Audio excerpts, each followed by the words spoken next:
Dans l'actualité de cette journée, cette enquête d'un groupe de courtage sur le crédit immobilier. Il rejoint un constat généralement répandu et en forme de paradoxe. Les taux d'intérêt sont plus bas que jamais. Ce serait donc a priori le moment d'acheter pour se loger, sauf que les garanties exigées sont de plus en plus drastiques. Pour les postulants à la propriété, c'est une course d'obstacles et bien souvent la désillusion. Fabien Chadeau, Guillaume Michel.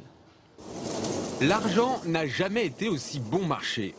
Depuis le début de l'année, les taux d'intérêt sur 20 ans ont chuté de 4,31% à 3,92%, leur plus bas niveau depuis 1 an et demi. Une bonne nouvelle pour les particuliers qui veulent acheter, en théorie. En pratique, c'est une toute autre histoire. Séverine, 39 ans, cadre supérieur, gagne très bien sa vie, plus de 4 000 € par mois. Depuis plusieurs jours, elle a un coup de cœur pour cet appartement que son agent immobilier lui fait revisiter.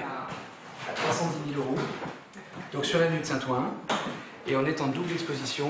De ce côté-là, nous avons... Elle a 50 000 € d'apport, elle a donc besoin de 260 000 €.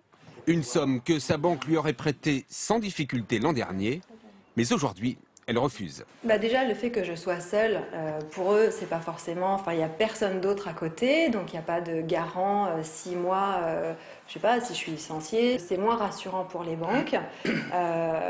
Et après, voilà, ce qui est avancé, c'est que de toute façon, il faut que je revoie à la baisse ma demande de prêt. Des demandes de crédit refusées, comme pour Séverine, les courtiers en traitent de plus en plus. Et ils confirment, les banques sont devenues de plus en plus exigeantes. Alors aujourd'hui, les banques étudient vraiment de très près les dossiers. Ça, c'est lié à la conjoncture économique, la montée du chômage, le fait que les prix peuvent baisser. Certaines banques vont même jusqu'à regarder la santé financière de l'employeur. Voilà, est-ce qu'il y a un risque de licenciement ou pas? Conséquence, depuis le début de l'année, le nombre de prêts accordés par les banques a été divisé par 2. Pour leur défense, les banquiers affirment qu'ils n'ont pas durci les conditions de crédit, mais tout simplement qu'ils ont reçu moins de demandes de prêts. Elle a en effet chuté d'1 tiers sur 1 an.